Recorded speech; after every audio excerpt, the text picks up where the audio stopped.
जेवणानंतर विडा उपयोगी आणि औषधी आहे. पण सध्याच्या आपल्या जीवनशैलीमध्ये रोजच्या रोज विडा बनवणं थोडं अवघडच आहे. आणि कोणाकोणाला विडा उष्ण पडतो. उन्हाळ्यामध्ये किंवा शरद ऋतूमध्ये विडा खाऊ नये असं आयुर्वेदही म्हणतो. म्हणूनच वर्षभर खाता येईल असा मुखवास कोणता ते आज आपण पाहणार आहोत. यातला सगळ्यात पहिला महत्वाचा घटक आहे बडीशोप. याला शतपुष्प असं खूप छान नाव आहे. आमच्या लहानपणी माळरानावर किंवा गवताबरोबर सुद्धा बडीशोपचं झाड सापडायचं आणि त्याची पानं खूप गोड लागतात बरं का. तुम्ही कधी बडीशोपची पानं खाल्ली आहेत का? तर तसं कमेंट्स मध्ये लिहा. सध्या मात्र मुलांना अशा साध्या झाडांची सुद्धा ओळखच नाही. खरं तर आपलं पर्यावरण, आपल्या मातीतल्या औषधींची ओळख मुलांना लहानपणापासून असायला हवी, पण आपण ती करून द्यायलाच कमी पडतो. ग्लोबलायझेशनच्या नावाखाली आपली शास्त्रीय आरोग्य संस्कृती माहीत नसलेली एक पिढी आपण तयार करतोय. आधुनिकीकरण म्हणून जेवणानंतर डेझर्ट आणि कॉफी अगदी अभिमानानं पिणारी पिढी भविष्यात आरोग्याच्या स्तरावर कुठे असेल याचा अंदाज आपण लावू शकतो.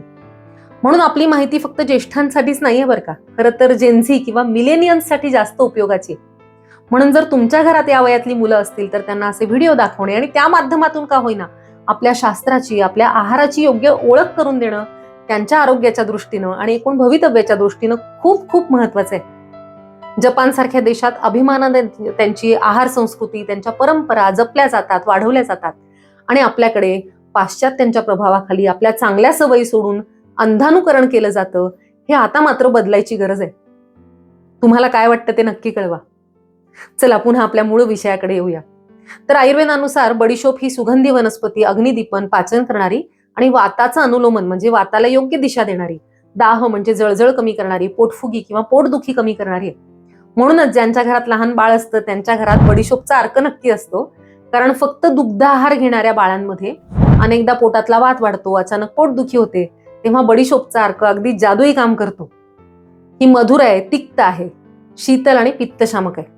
बडीशोपमध्ये अँटीहोल नावाचा सक्रिय घटक असतो ज्यावर खूप अभ्यास झाले. हा इंटेस्टिनल स्पाझम कमी करतो, गॅसेस कमी करतो आणि डायजेशनला मदत करतो. ज्यांना जेवणानंतर आंबटपणा किंवा छातीत जळजळ होते त्यांच्यासाठी बडीशोपचा खूप छान उपयोग होतो. त्यामुळे सलायवा म्हणजे लाळेचं सिक्रिशन वाढतं आणि कार्बोहायड्रेटचं पचन सुरू होतं. म्हणजे पचनाची पहिली स्टेप आहे ना ती बडीशोपमुळे चांगली सुरुवात होते त्याची. आता दुसरा घटक या मुखवासातला तो जवस. जवस म्हणजे संस्कृतमध्ये अतसी. या बिया पचायला थोड्या गुरू आणि उष्ण आहेत, वात कफ दूर करणाऱ्या. न्यूट्रिशनल फील्डमध्ये सध्या याला सुपर सीड मानलं जातं कारण यामध्ये ओमेगा 3 फॅटी ऍसिड्स, लिग्नान्स आणि सोल्युबल फायबर भरपूर असतं. हे सोल्युबल फायबर आतड्यात पाण्याशी मिसळलं की जेल सारखा एक पदार्थ तयार होतो.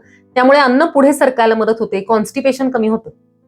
काही रिसर्चमध्ये हे जवस नियमित खाल्ले तर जे बॉवेल फ्रिक्वेन्सी किंवा मोटिलिटी ती सुधारते आणि गट मायक्रोबायम सुधारतो असं आढळून आलं. आयुर्वेदानुसार हे वातकफशामक, मृदू विरेचक गुणधर्म असलेलं बी आहे. ज्यांना क्रॉनिक बद्धकोष्ठ आहे किंवा जेवणानंतर सुद्धा खूप पोट भरल्यासारखं वाटतं त्यांच्यासाठी भाजून घेतलेले जवस खूप फायदेशीर आहेत. पण याचं प्रमाण खूप महत्वाचं आहे आणि दुसरी महत्वाची गोष्ट म्हणजे व्यवस्थित चावून खाणं. म्हणून हा मुखवास जेवणानंतर चावून खाल्ला तर त्याचा फायदा होतो, हे महत्वाचं. आता यातला घटक नंबर 3 तो आहे तीळ. आयुर्वेदात याला उष्ण, बल्य आणि वातनाशक म्हटलेले आणि अग्निमतीप्रद असं म्हटले, म्हणजे अग्निवर्धन करणारं आणि बुद्धिवर्धक सुद्धा आहे. शिवाय केसांसाठी तीळ चांगले आहेत हे प्रत्येक भारतीयाला माहिती आहे. असंही आपल्या आहारात रोज तीळ जात नाहीत, म्हणून या मुखवासात तीळ घातले तर त्या मायक्रोन्यूट्रिएंट्सचा पण फायदा मिळतो. शिवाय याला दंत्य असं म्हटलंय आयुर्वेदात, म्हणजे दातांसाठी हितकर. त्यामध्ये कॅल्शियम आहे, मॅग्नेशियम आहे, अँटीऑक्सिडंट्स आहेत. काही संशोधनांमध्ये यातले जे लिग्नान्स आहेत ते ऑक्सिडेटिव्ह स्ट्रेस कमी करण्यासाठी मदत करतात असं सापडले. पचन संस्था नीट काम करण्यासाठी सुद्धा जे मायक्रोन्यूट्रिएंट्स आहेत ते महत्वाचे असतात आणि तिळाचा त्यासाठी खूप छान उपयोग होतो. फक्त जर पित्त प्रकृती असेल, खूप उष्णता असेल तर त्याचं प्रमाण कमी ठेवायचंय. आता पुढचा घटक तो आहे धना डाळ. तिक्तम कटुष्ण वीर्यम च दीपनम पाचनम स्मृतम ज्वरघ्नम रोचकम ग्राही स्वादुपाकी त्रिदोषनुत तृष्णादाह वमिश्वास कास कार्श कृमी प्रणुत. संस्कृत भाषा मला खूपच आवडते कारण थोड्या शब्दात खूप मोठा आशय सांगण्याचं सामर्थ्य या भाषेत आहे.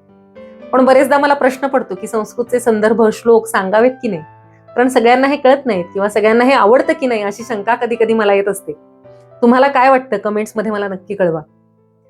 तर या धन्याचे गुण सांगताना म्हटलंय की हे थोडंसं उष्णवीर्य आहे, अगदी किंचित, पण अग्निदीपन आणि पाचन करणार आहे. अरुची म्हणजे जर तोंडाला चव नसेल तर ती कमी करण्यासाठी उपयोगी आहे. वात पित्त कफ या तिन्ही दोषांना कमी करणार आहे. खूप तहान लागणे, वारंवार अम्लपित्त, जळजळ होणे, वमन म्हणजे उलटी होणे, खोकला अशा बऱ्याच विकारांमध्ये उपयोगी आहे. त्याचे भरपूर गुणधर्म आहेत. म्हणून ज्यांना वारंवार पित्त होतं, उष्णता होते, त्यांनी प्रत्येक भाजीमध्ये लसूण, शेंगदाणे, टोमॅटो, मसाले वापरण्यापेक्षा धणे वापरायचे. महाराष्ट्रामध्ये प्रत्येक भाजीत वाटण घाटण म्हणजे लसूण, टोमॅटो, खोबरं, काळा मसाला आणि मुख्य म्हणजे शेंगदाण्याचं कूट घालण्याची फार सवय आहे. खरं तर आपला प्रदेश उष्ण आहे, थोडा कोरडा आहे, त्याच्यामुळे धणे, जिरे, कोथिंबीर यांचा वापर जास्त करायला हवा. असो, मुखवासामध्ये आपण ज्या बाकी बिया घेतल्या त्या थोड्याशा उष्ण आहेत, म्हणून त्यांना बॅलन्स करण्यासाठी आपण त्यात धन्याची डाळ वापरतो. आणि यातले जे वोलाटाईल ऑइल्स आहेत ते डायजेशनचे सिक्रिशन्स वाढवतात, त्याचबरोबर ब्लोटिंग कमी करतात. हे खूप अभ्यासात सिद्ध झाले. तर धणे या मुखवासाला एक बॅलन्सिंग, त्याचा एक समतोल ठेवायला मदत करतात. आता हा मुखवास आणखी इफेक्टिव्ह करायचा असेल तर त्यात तुम्ही थोडा ओवा ऍड करू शकता. विशेषतः पावसाळ्यामध्ये किंवा ज्यांना वारंवार कफ होतो, वात होतो, अशा व्यक्तींसाठी ओव्याचा फार छान उपयोग होतो. ज्यांना पित्त आहे, उष्णता आहे, खूप उन्हाळा आहे, अशा वेळी तुम्ही ओवा स्किप करू शकता. वात श्लेष्मोदरानाह गुल्म प्लीह कृमी प्रणुत म्हणजे वाढलेला वात आणि कफ यांचा नाश करणारा, पोटफुगी, पोटदुखी, पोटाचे सगळे विकार याच्यामध्ये उपयोगी, आणि कृमी म्हणजे सगळे जंतुजन्य इन्फेक्शन्स. सध्या आपण बॅड बॅक्टेरिया, गुड बॅक्टेरिया असं बरेचदा ऐकतो ना, इथे आपण ओवा आहे ना, तो पचन संस्थेमधले बॅड बॅक्टेरिया नष्ट करणारा असं समजू शकतो. यातला थायमॉल हा घटक आहे, तो पचन सुधारायला, गॅस कमी करायला मदत करतो. आणि म्हणूनच अमृतधारासारखी जी पॉकेट मेडिसिन्स आहेत, खूप जादुई रिझल्ट आहेत त्यांचे, त्याच्यामध्ये सुद्धा थायमॉल किंवा ओवा सत्व असतं. याचा वास घेतला, लावलं तरी कफाचे सगळे विकार, जसं सर्दी आहे, खोकला आहे, डोकेदुखी आहे किंवा मग पोटदुखी आहे, पोटफुगी आहे, याच्यामध्ये अगदी इन्स्टंट रिलीफ या थायमॉलमुळे मिळतो. आता याची अगदी साधी आणि सोपी रेसिपी. बडीशोप 4 भाग, धना डाळ 2 भाग, जवस 1 भाग, तीळ 1 भाग आणि घ्यायचा असेल तर अर्धा भाग ओवा. प्रत्येक घटक वेगळा भाजून घ्यायचा. भाजल्यानंतर पुन्हा हे सगळे कढईत एकत्र करायचे आणि त्यात साधारण 1 चमचा घरी बनवलेलं शुद्ध तूप टाकायचं आणि पुन्हा छान खमंग परतून घ्यायचं. तुपामुळे स्निग्धता पण राहते आणि शिवाय छान एक खुसखुशीत किंवा खमंगपणा येतो. बरेचदा मुखवासामध्ये मीठ ऍड केलेलं असतं, पण आपण ते करणार नाही, कारण आधीच आपल्या आहारात गरजेपेक्षा खूप जास्त मीठ जाते. त्याऐवजी तुम्हाला आवडत असेल तर तुम्ही याला थोडी ज्येष्ठमध पावडर लावू शकता, त्यामुळे चव पण आणि गुणधर्मामध्ये पण फायदा होतो. थंड झाला की हा मुखवास काचेच्या बरणीत ठेवायचा आणि जेवणानंतर 1 चमचा छोटा नीट चावून खायचा, गिळायचा नाही, कारण चावण्यामुळे सलायवा आणि डायजेशनची प्रोसेस सक्रिय होते. एकूण हे जे मिक्सचर किंवा मुखवास आहे ना, ते अग्निदीपन करणारं, पचनासाठी मदत करणारं आणि बऱ्याच पोषक तत्वांनी समृद्ध असेल. जेवण झाल्यानंतर असा मुखवास खाल्ला की एक पूर्णतेची भावना येते, पचन सुधारतं, मुखशुद्धी होते. म्हणजे जेवणात जर तुम्ही कांदा, लसूण असे उग्रवासाचे पदार्थ खाल्ले असतील तर माउथ फ्रेशनर म्हणून सुद्धा याचा उपयोग होतो.